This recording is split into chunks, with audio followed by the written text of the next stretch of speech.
Greetings, everyone. Welcome to the Everything is Energy channel. I am Faith. I am an intuitive tarot card reader, life coach / spiritual coach, and advisor. This is a blackout read. Today we will be reading the KYBALION in parts. This is part 1 of the KYBALION. Let's get started. The first page reads as such. The KYBALION, a study of the Hermetic philosophy of ancient Egypt and Greece by 3 initiates.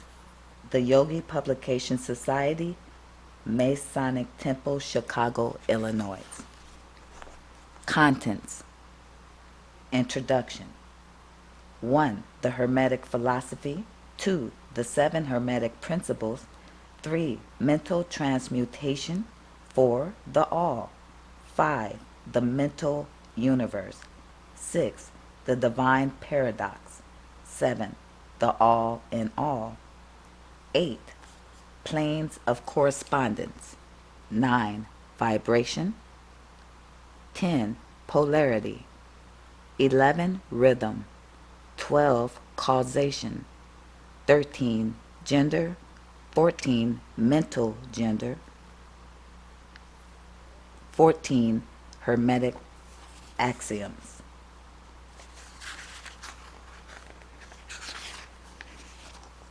Introduction.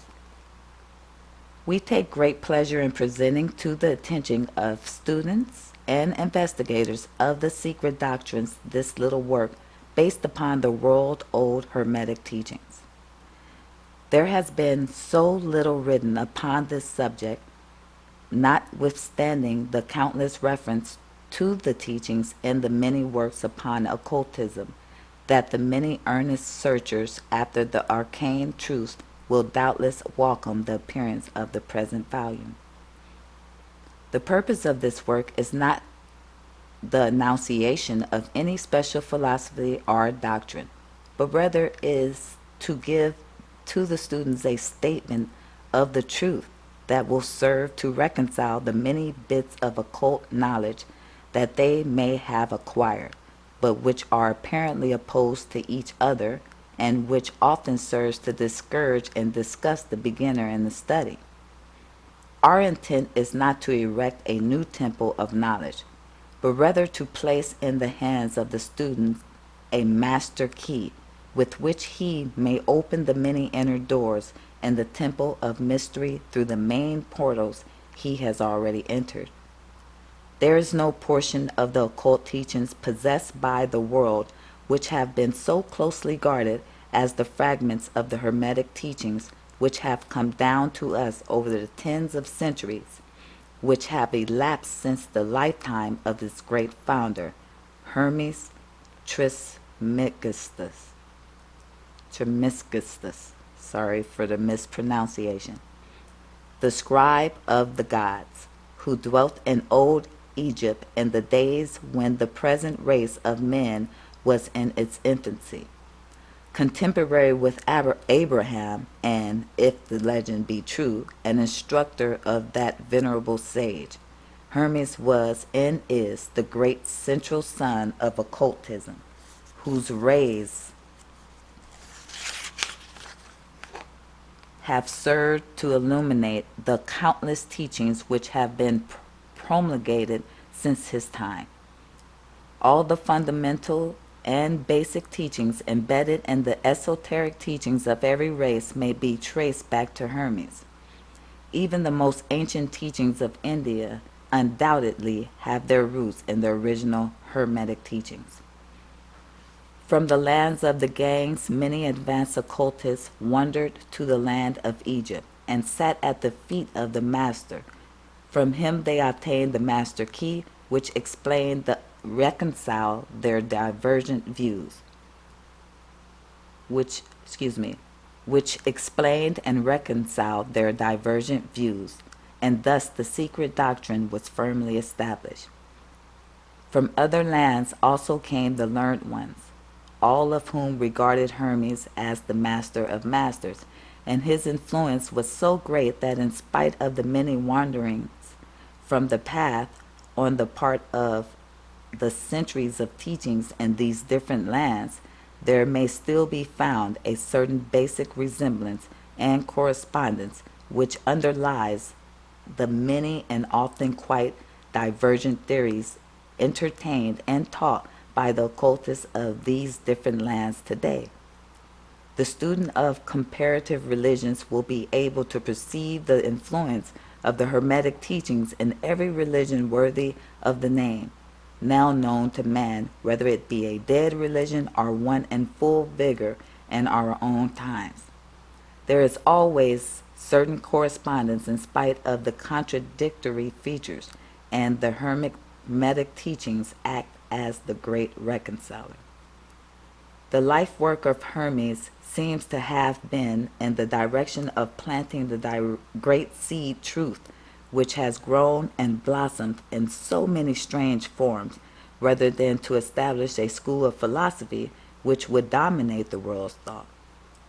But nevertheless, the original truths taught by him have been kept intact in their original purity by a few men in each age who, refusing great numbers of half-developed students and followers, followed the Hermetic customs and reserved their truths for the few who were ready to comprehend and master it.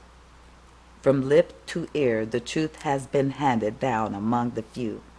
There have always been a few initiates in each generation, in the various lands of the earth, who kept alive the sacred flame of the Hermetic teachings, and such have always been willing to use their lamps to relight the lesser lamps of the outside world.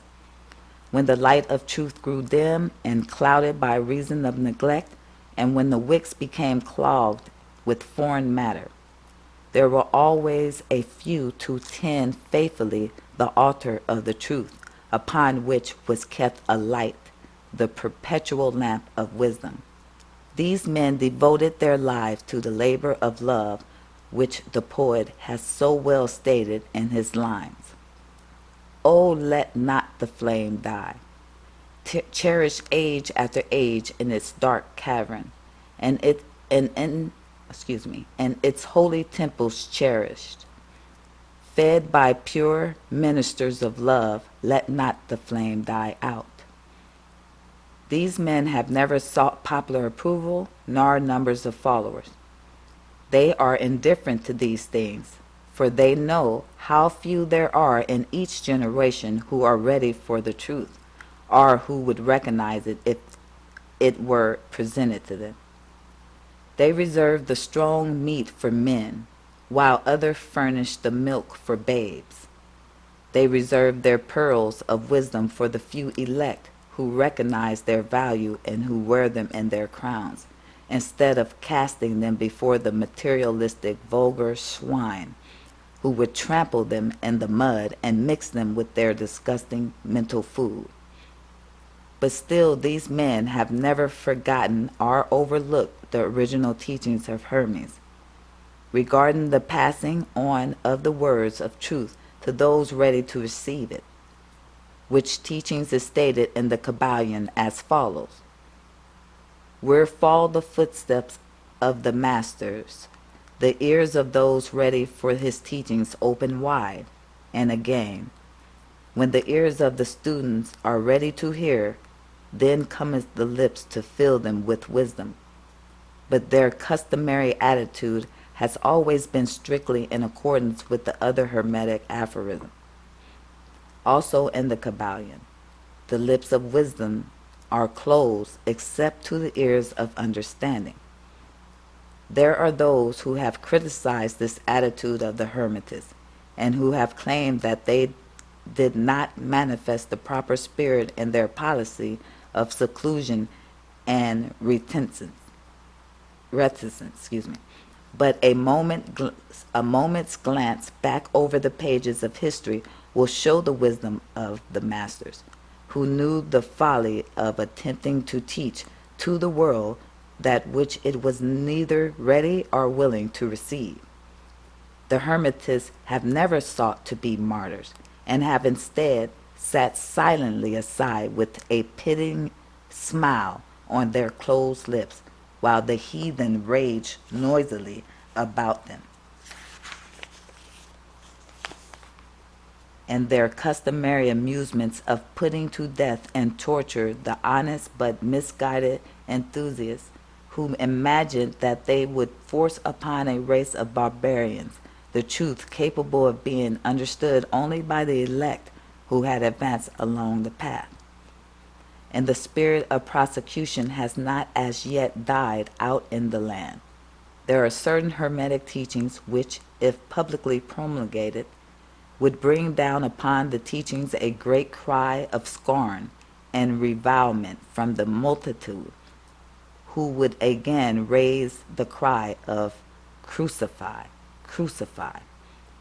In this little work, we have endeavored to give you an idea of the fundamental teachings of the KYBALION, striving to give you the working principles, leaving you to apply them yourselves rather than attempting to work out the teachings in detail.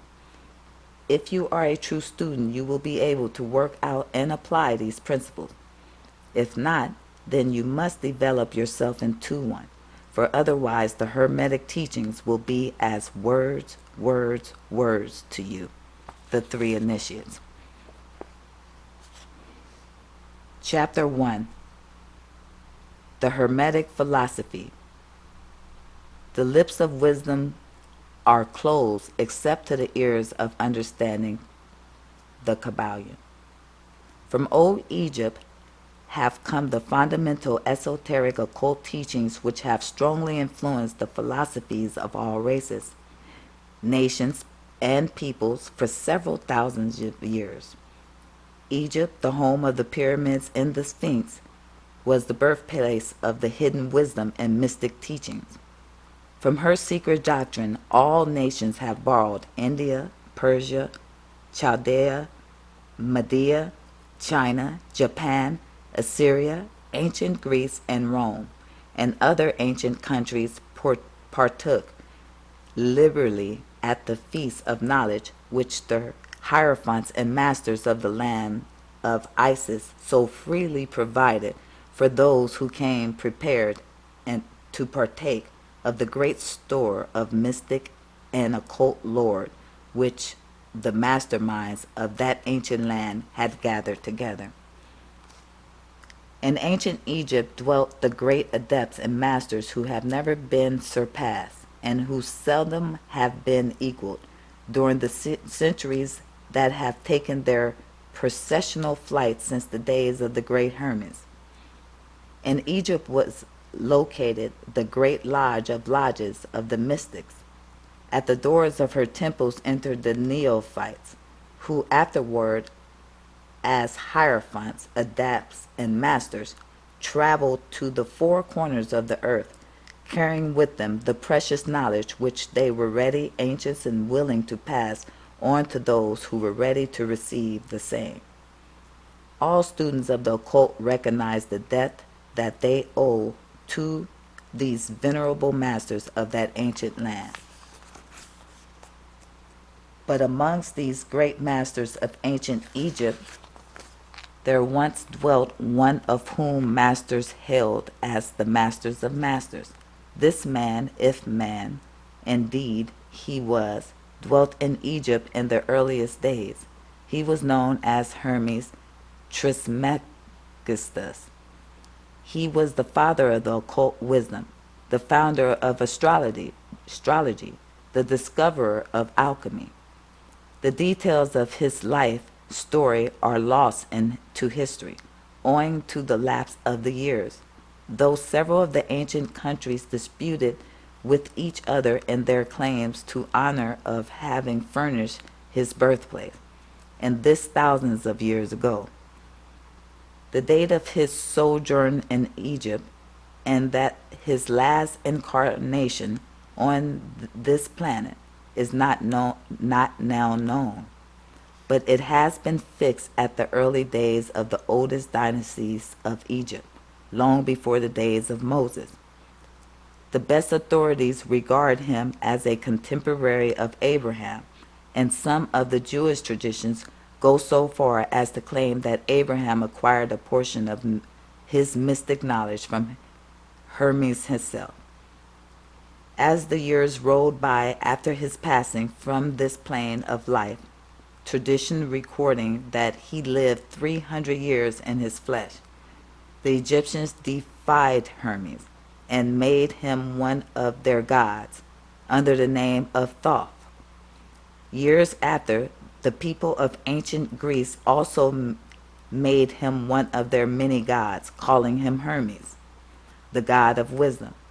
The Egyptians reverenced his memory for many centuries, yes, tens of centuries, calling him the scribe of gods and bestowing upon him distinctively his ancient title, Trismegistus, which means the thrice great, the great great, the greatest great, etc.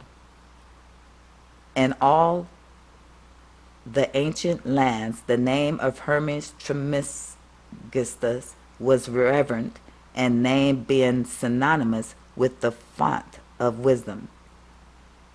Even to this day, we use the term hermetic in the sense of secret, sealed so that nothing can escape, etc. And this by reason of the fact that the followers of Hermes always observed the principle of secrecy in their teachings. They did not believe in casting pearls before swine, but rather held to the teachings milk for babes, meat for strong men, both of which maxims are familiar to readers of the Christian scriptures, but both of which had been used by the Egyptians for centuries before the Christian's era.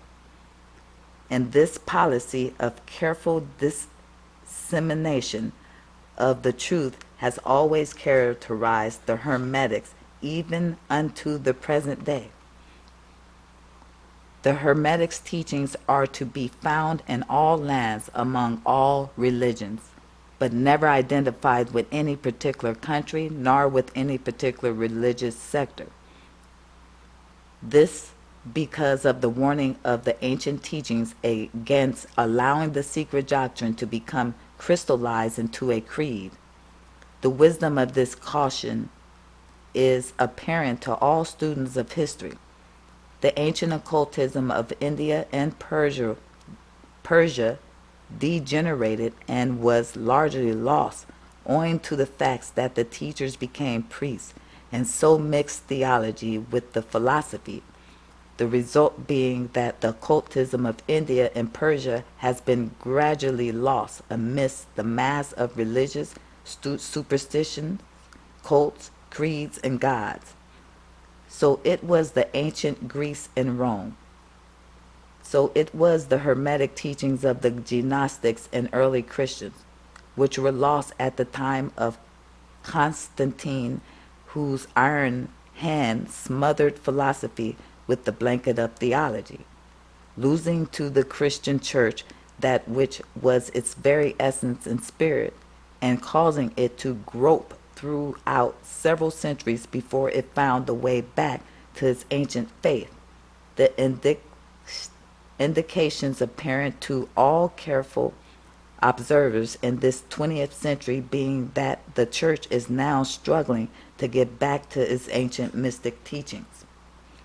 But there were always a few faithful souls who kept alive the flame, tending it carefully and not allowing the light to become extinguished.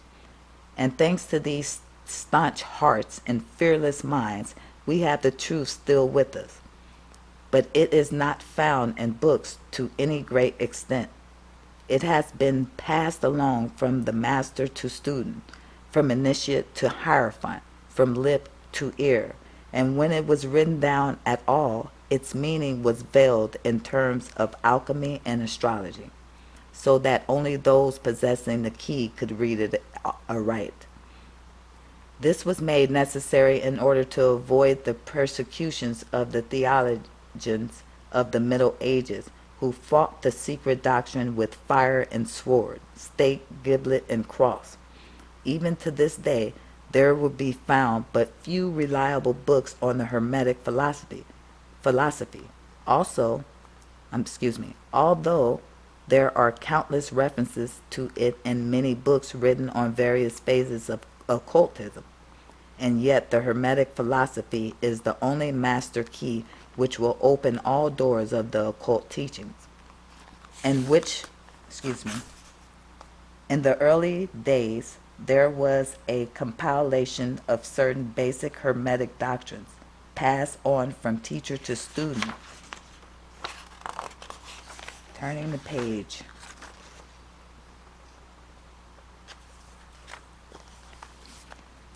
From teacher to student was known as the KYBALION. The exact significance and meaning of the term having been lost for several centuries. This teaching, however, is known to many to whom it has descended from mouth to ear, on and on throughout the centuries. Its precepts have never been written down or printed so far as we know.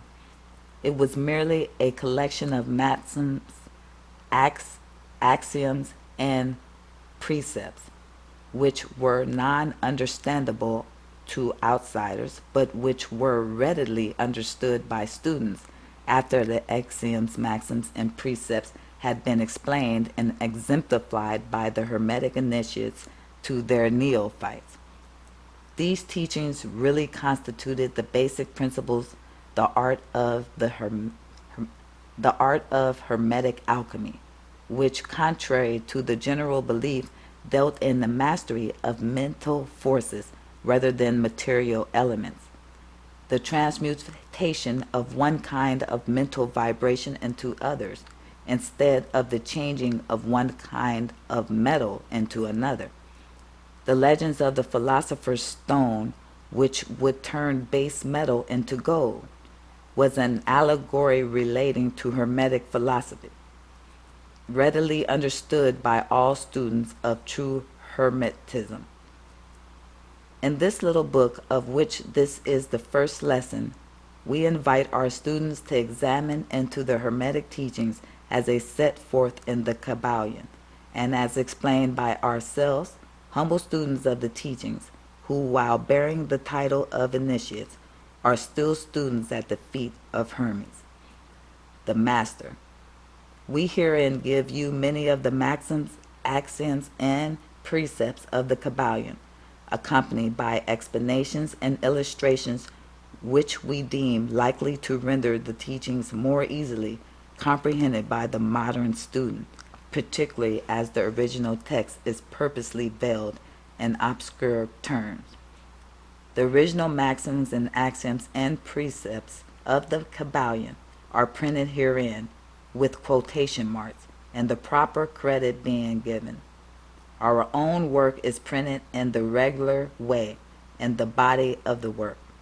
We trust that the many students to whom we now offer this little work will derive as much benefits from the study of its pages as have the many who have gone on before, treading the same path to mastery throughout the centuries that have passed since the times of Hermes Trismegistus, the master of masters, the great, in the words of the KYBALION. Where fall the footsteps of the master, the ears of those ready for his teachings open wide, the KYBALION. When the ears of the students are ready to hear, then comes the lips to fill them with wisdom, the KYBALION. So that according to the teachings, the passage of this book to those ready for the instruction will attract the attention of such as are prepared to receive the teachings. And likewise, when the pupil is ready to receive the truth, then will this little book come to him or her. Such is the law, the Hermetic principle of cause and effect, and its aspect of the law of attraction will bring lips and ear together, pupil and book and company. So mote it be.